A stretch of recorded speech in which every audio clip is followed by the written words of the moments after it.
Alhamdulillah, puji syukur kita panjatkan kehadirat Allah Subhanahu wa taala karena kita semua hadir di tempat ini guna melakukan kajian Al-Qur'an baik secara lafaziyah maupun tafsiriyah.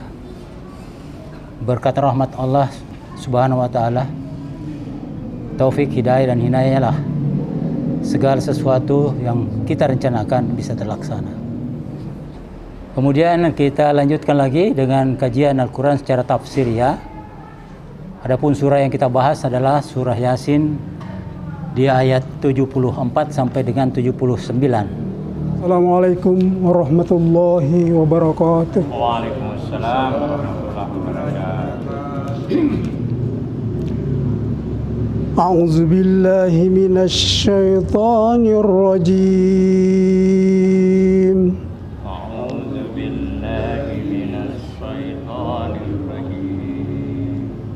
Bismillahirrahmanirrahim.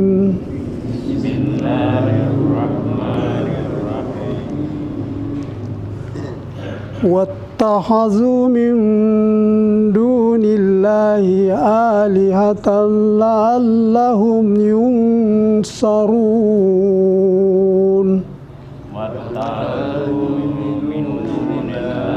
Alihatan la'allahum yunsarun.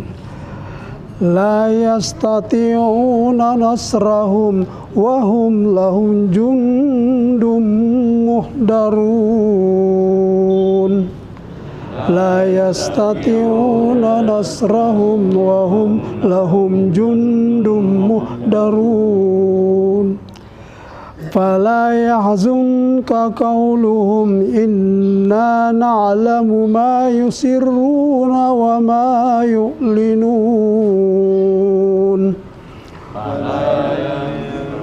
Qawluhum inna na'lamu ma yusirruna wa ma yu'linun. Awalam yaral insanu anna khalaqnahu min nutfatin fa iza huwa hasimun mubin. Awalam yaral insanu anna khalaqnahu min nutfatin fa iza huwa hasimun mubin. Wadarab lana masalan wa nasiya halqa qala man yuhyil izama wa hiya ramim. Izama wa hiya ramim. Qul yuhyiha alladhi ansha'aha awwala marrah.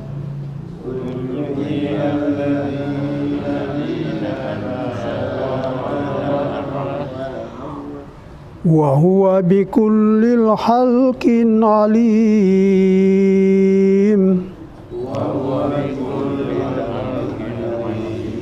Sadaqallahul azim.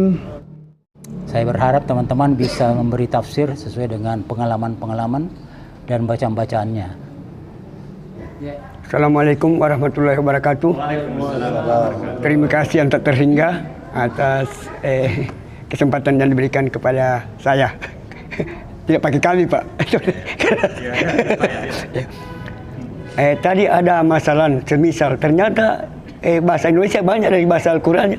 Ya kan tadi masalah misal, semisal, berarti ya toh musyawarah. Luar biasa ini orang Indonesia. Banyak mengambil kata-kata dari Al-Quran menjadi bahasa Indonesia. Itu satu. Luar biasa. Al-Quran itu adalah mujizat sebenarnya. Al-Quran itu mengandung doa, sejarah, bahkan satu huruf itu punya arti, punya makna. Kemarin saya ketemu teman di Palu, dia begitu, dia membaca surah Al-Quran yang arti perkata. Dia bilang, wallahu khairur rasikin, Allah itu rezeki yang paling baik. Karena dia mengartikan kata itu. Ya, itu. Jadi saya mau jelaskan, tidak connect karena dia pakai Quran yang perkata. Saya juga bukan dari ayat, dari agama tuh. Ya mungkin dia pandang. Jadi saya berteman. Kemarin zaman pun saya kapan pulang ke Palu, Karena ya saya biarkan. Nah, padahal wah di situ tuh wallahu khairur razikin tadi Bapak bilang itu Allah kan. Sebenarnya Allah itu pemberi rezeki. Ini dia celakanya kalau membaca. Ya, saya terus terang bukan saya tidak apa yang arti perkata itu kan. Itu saya punya teman Pak terjerumus ke itu. Dia bilang, Allah ternyata rezeki, dia bilang bukan begitu. Ya. Jadi begitu hebatnya Al-Quran, satu huruf saja itu bermakna memang. Itu satu. Kedua, di era digitalisasi sekarang teknologi begitu canggih. Kebetulan saya berlatar pendidikan dari medis, tapi saya tidak selesai Pak toh. Ya, bangsa Arab itu sebenarnya pusatnya sains dan teknologi. Al-Jabar, ilmu hitung pertama di dunia itu dari Arab. Al-Jabar, matematika itu dari Arab. Kimia, ilmu kimia, ada namanya kalau di kimia Al-Kana, Al-Kuna, itu bahasa Arab. Tuh. Datang Islam, Rasulullah diutus dari bangsa Arab dengan Al-Qur'annya ini mukjizat. Berbeda dengan nabi sebelumnya kan. Kalau Nabi Musa itu laut bisa dibelah dengan tongkatnya. Itu pun masih ingkar dengan Musa tuh. Padahal dikasih lihat itu dah kita belah. Ular-ular anunya itu kasihnya dimakan oleh ularnya Nabi Musa, masih dia percaya juga. Tuh. Datang Isa Pak tuh sebelum Muhammad ini. Isa satu kali baca kitab sucinya sapu mata orang buta melihat. Tuh. Tapi Al-Quran sebagai mukjizat tidak begitu Pak. Hudal linnas tuh petunjuk. Jadi kemujizatan Al-Quran itu petunjuk untuk pikiran manusia, otak. Mencerdaskan manusia kan? Bagaimana Pak? Mungkin bisa juga dipakai seperti itu, tapi tidak seperti itu. Orang sakit dibacakan langsung sembuh. Tidak seperti, ya mungkin ada, tapi saya kira Pak, karena Al-Quran menghargai pemikiran manusia, maka perkembangan teknologi dan ilmu kedokteran, Islam itu pas. Umur kehamilan itu Pak, diukur dari 28 hari. Tuh. Dari minggu per minggu, bukan kalender Masehi itu Pak. Tuh. Kalau ahli kandungan kan, jadi 1 bulan di dalam teori ilmu kebidanan bukan 30 hari Pak, 4 kali 7. Satu itu. Jadi kalau ada orang Islam bahwa ilmu sekarang ini bukan ilmu Islam, saya kira kan banyak keliru ini Pak. Bahkan ada lagi tren sekarang, ada pas pengobatan akhir zaman. Itu Pak dikomersilkan, training di hotel-hotel berbintang, bayar 5 juta. Saya sudah berapa telah mau bayar saya masuk di situ? Saya bilang saya tidak bisa. Tuh, kenapa? Saya mau diperalat. Tuh, maaf ya. Saya tanya, kalau sekarang sudah akhir zaman, 1 zaman itu menurut ente, berapa periodisasinya? Berapa tahun kan? Kan dari kecil saya selalu bilang akhir zaman. Dan saya umur sekarang sudah 64 tahun. Kapan ini akhir zaman itu? Kan selalu bilang, ini sudah akhir zaman. Tuh, bagaimana Pak? Karena tadi Al-Quran itu la'allakum tatafakkarun, tadi dibaca kok. Hendaklah kau berpikir kan? Ya mungkin saya dianggap terlalu berlogika, tapi saya berdasarkan juga Al-Quran menggunakan pikiran Pak, bagaimana? Tuh. Ya itu coba itu ya jadi pertanyaan saya tuh. Pertanyaan saya tuh. Kan sekarang ada orang ini. Maaf dah, maaf kalau jangan tersinggung. Ada kan meruqyah. Kalau ada orang sakit, saya Pak kalau orang kesurupan tidak panjang baca ayatnya Pak. Langsung itu orang kesurupan sadar. Tuh. Tapi kenapa itu dibacakan ayat-ayat? Kalau saya lihat terjemahannya tidak ada relevansinya antara. Tuh. Ya saya teman saya ring satunya ruqyah di Palu, kawan saya. Tuh. Saya biasa berdebat. Tidak ada relevansi terjemahan ayat itu dengan yang saudara. Tuh. Bagaimana Pak? Iya. Begitu Al-Quran penyembuh dalam tanda petik. Pikiran yang tadi itu suka mengada-ada, sedikit-sedikit sakit teman kantorku, sedikit-sedikit tetanggaku. Tuh. Bagaimana Pak? Tergantung dari niatnya. Jadi kalau orang yakin dengan membaca Al-Quran, meskipun secara terjemahan tidak memiliki relevansi, tapi karena keyakinannya bisa terjadi. Bahkan di luar Quran pun bisa terjadi kalau yakin. Itu yang menusuk-nusuk sama di Amatoa itu yang linggis dia karena yakin. Begitu yakin, otak kan mengeluarkan zat untuk menyesuaikan dengan itu. Nah, ya. Demikian pula mistik-mistik. Ada kadang-kadang yang sengaja dibalik ayat, tapi dia yakin karena ada memang bantuan jin, bantuan setan. Itu pertanggungjawabkan. Apakah biiznillah? Semuanya biiznillah. Jadi apapun kalau dia yakini Allah mengizinkan, tapi dipertanggungjawabkan. Jadi kita berpatokan pada Quran, bukan berpatokan pada yang lain-lain. Nah, ayat yang dibaca itu karena keyakinan, insya Allah Allah mengabulkan permohonan itu. Tapi kita sebagai orang yang sudah belajar, tentu saja bagaimana menempatkan pada tempatnya. Tapi terutama betul sekali itu bahwa Quran itu adalah obat jiwa penyembuh dia. Itu, iya. Jadi itu tadi ilmu-ilmu memang bisa terjadi. Ada yang bisa jalan di atas bara api. Jangan kita tergoda dengan itu.